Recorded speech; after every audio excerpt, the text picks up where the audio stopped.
assuming this mud isn't hard and it's a little softer, if a bullet was to go through here and they'd get shot, they'd die. But if you see here in the British trenches, they have sand sacks everywhere, and um, because of sand being in this bag that's probably been tightened so that there's no air in it, when the bullets go through, it'll probably soften the impact of the bullets, which means they won't get hurt, or even if they do get injured, it won't be as impactful as without the sandbag. So putting a little bit of opinions in here, I think the British were much better in making their trenches in terms of safety and practicality compared to the Germans. Here I've just put some barbed wire because if you do look at the diagram over here that I put of the trenches, wrong thing.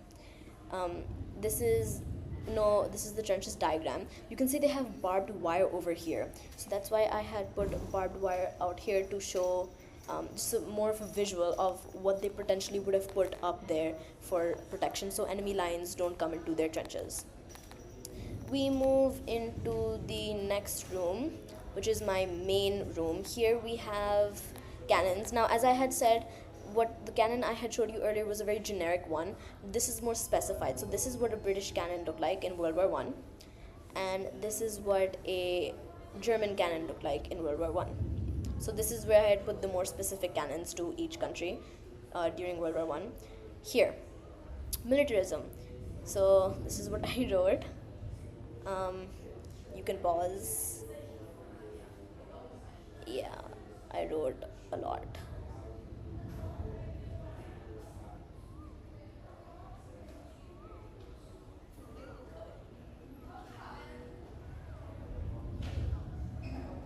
Yes, this is what I wrote for militarism. Basically, militarism is where a nation believes that aggression from their military would help them in winning wars, and it takes, how would I say it?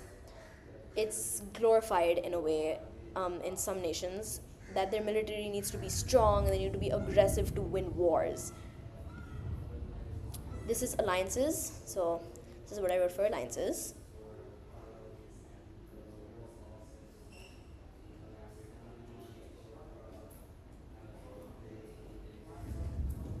Yeah, this is what I wrote for alliances. And then here, this is the image you saw before. This is for imperialism. Yes, you can just pause and read what I've written.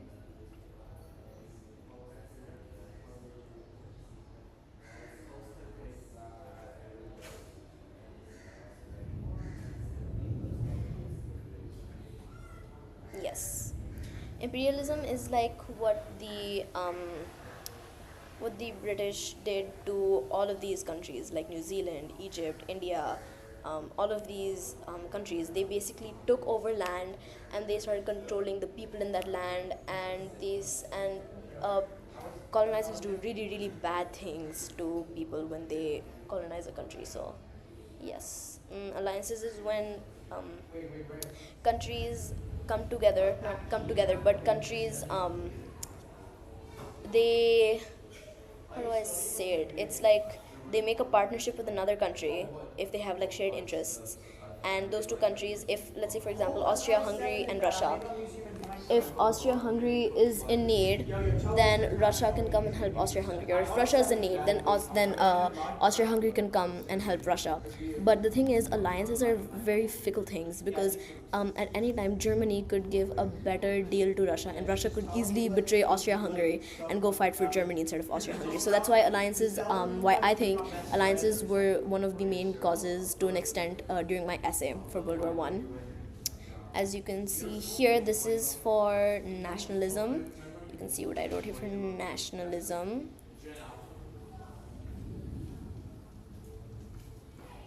I know I'm scrolling fast, but you can just pause and read it in between. Yeah. So nationalism is when a nation has a lot of pride, that it could also come off as egotistical. So like, let's say for example, let's take Britain and let's take Belgium. So Britain could be like, oh, we're the best at everything, we're this, we're that, we're blah blah blah. So they have a lot of pride and they're being very egotistical about it. Their egos are like getting flared up because of their country, because they have such great love for their country. And the moment Belgium says something about Britain, they'd be like, oh, your country sucks, your country this, your country that, because they're so triggered, because this is a sensitive topic for them, because they're so triggered that, oh, how could someone say something so bad about my country? I should threaten them, I should fight them. So nationalism is in some ways could be a reason for war.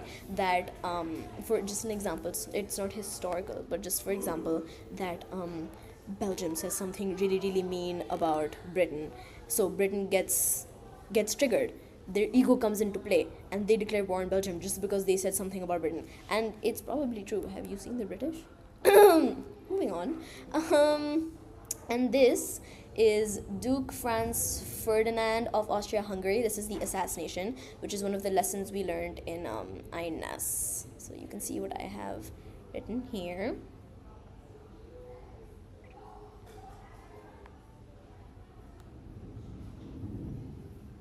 Yes. And now we go to... Wait, I have to go this side. Now we go to the other rooms. So here is for the armistice. Here, as you can see, yes, let me click on this, please. Yes! Okay, armistice. 11th November 1918 was when World War I ended. So what it was said when it was signed, it was the war would end on the 11th month of the 11th hour of the 11th day. So 11th November, 11 o'clock, and that was when World War I ended. This day marks the end of tragedy and suffering for Germany and Britain. And then here you can see is the soldiers themselves on the battlefield celebrating the armistice. Soldiers on 11th November 1918 at 11 a.m. celebrating the end of war. The end of war brings a lot of joy to people. They become celebratory. They start celebrating and they get really happy because their misery is finally over. Here is a drawing of the signing of armistice. Between Germany and the Allied powers, the war came to an end on, as I said, November 11th, 1918, with the signing of the armistice. It was signed in a train compartment in the French forest. Germany was on the verge of political, economical, and military collapse by the end of 1918. And this makes sense because they were fighting really, really hard for... They were fighting really hard to win, but when you make bad decisions, especially when you put people in charge who don't know how to handle war apart from physically, so like if you put a general in politics but he doesn't know how to handle politics, he could make really really bad decisions, and this could be the reasons why Germany was on the verge of political, economic, and military collapse. The army was worn out, American troops were pouring in, and its allies had already submitted. There were a lot of food shortages, and there were a lot of riots at home because the citizens of those countries started losing hope that their people will win. And here's the rest of what I wrote. And then here is a newspaper of the end of war. Germany signs our terms and fighting stopped at 11 o'clock today. Yes, this is what I wrote. Newspaper for armistice signed. This is what the newspaper looked like in 1918, spreading the news all over town that World War I has ended and the armistice has been signed.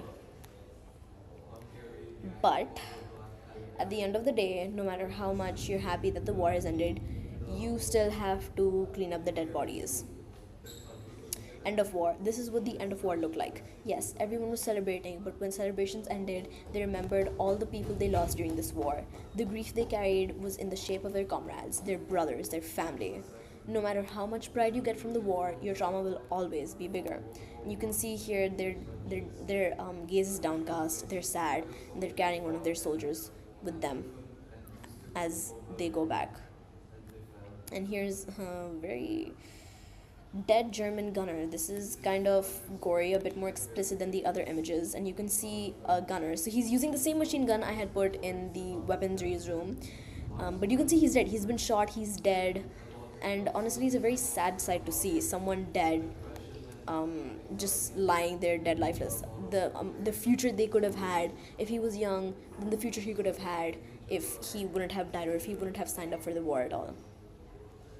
So this is what all my 9 rooms looked like, and this is what my INS museum was about.